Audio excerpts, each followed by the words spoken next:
Ich hätte etwas anderes gemeint. Zum Glück ist Freitag. Mit dem Fabian Unterreger.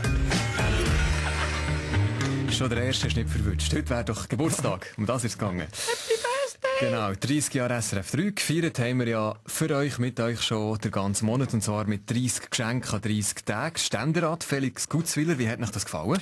Sicht von der Präventivmedizin ist also ein erstes Anzeichen für Alkoholismus. Wer nicht kann warten, bis es so weit ist, sondern schon vor der Party anfängt zu feiern, der hat sicher ein Suchtproblem. Ex-Mister Renzo Blumenthal, 30 Jahre. Ein Radio, das bis zu euch auf und auf die Alp sendet, ins Val Negzia. Schön, oder? Und seit 30 Jahren fragen wir jeden Mittag, was heisst eigentlich besser fressen?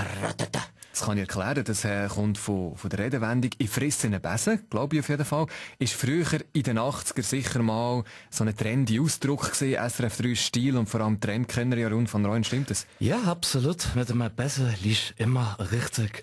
Weil Besen hat Stil, aber New York, Paris oder Tokio, Besen sind nie stillos. Ausser der, mit dem du verheiratet bist. Ja, Moment, ich möchte auch. Genau, Nationalrat Bastian Schirr. Nein, ich. Nein, das Radio ist ja mehr oder weniger, wenn man jetzt so ein bisschen auf die Jahrgänge schaut und ein bisschen runter, gleich alt wie dir. Ja, Alter ist eine Frage vom Aussehen. Jugend, meine Tugend, item. Seit 30 Jahren verbrauchen die Leute täglich Strom zum SRF 3 hören. Und mit dieser Energie könnten südamerikanische Bauern 500 Jahre lang Bananen und Drogen abpflanzen. Ja, in dem Sinn, wie gesagt, wer braucht denn schon so viel Bananen, oder?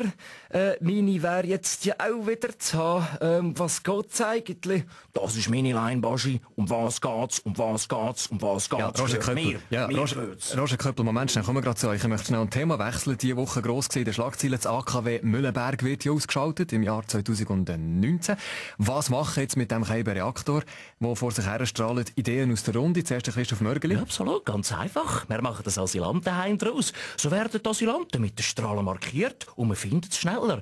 Weil es beim Verkaufen von der südamerikanischen Drogen in den dunklen Gassen leuchtet, verstehen Sie? Ja, aber auf jeden Fall beschäftigt uns Mühlenberg ja noch lang. 15 Jahre lang allein dauert der Rückbau und kostet hunderte Millionen von Franken und Tausende von Tonnen radioaktiven Abfall haben sich ja angesammelt. Radioaktiven Abfall, apropos, das hat bei uns in der SVP einen Namen.